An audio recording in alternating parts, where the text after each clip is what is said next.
There's someone in your life right now who you consider a friend. They're warm. They laugh at your jokes. Every time you see them, they seem genuinely happy you're there. But here's the uncomfortable question.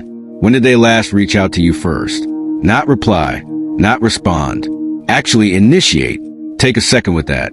Because that gap between how close you feel to someone and how close they actually feel to you is one of the most painful social blind spots nobody ever talks about. Here's how it usually goes. You meet someone. They're warm, easy to talk to. They actually seem interested in your life.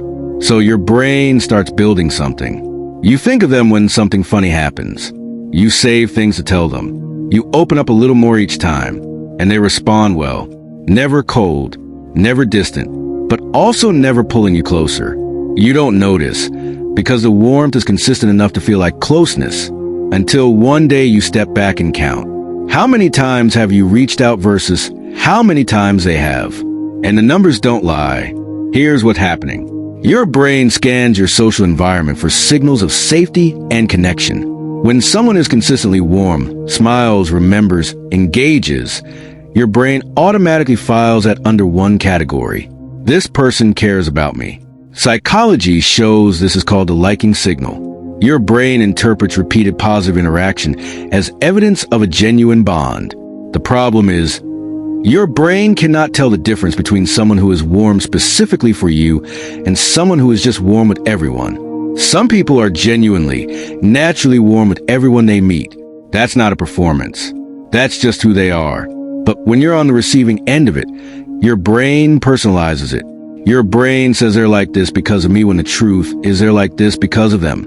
Psychologists call this the pseudo-intimacy trap. The emotional investment is completely real on your side, but it was never matched on theirs. Not because they dislike you, but because they never registered the relationship the same way you did.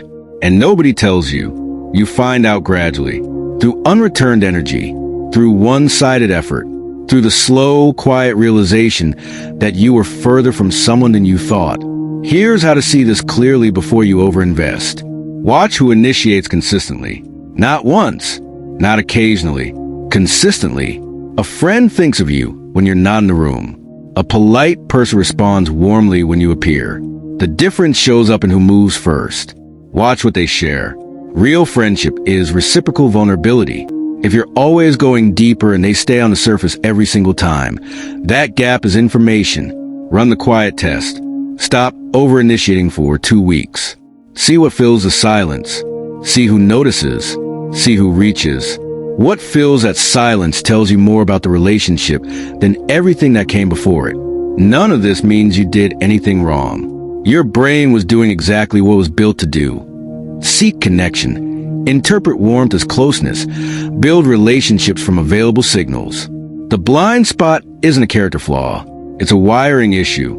And like every blind spot, once you can see it, it loses its power over you. You deserve friendships where the warmth is specifically for you, not relationships where you happen to be standing in the path of someone else's general warmth. There's a difference, and now you can feel it. If this helped you understand yourself a little better, subscribe to the Stat Effect for more psychology that actually makes sense.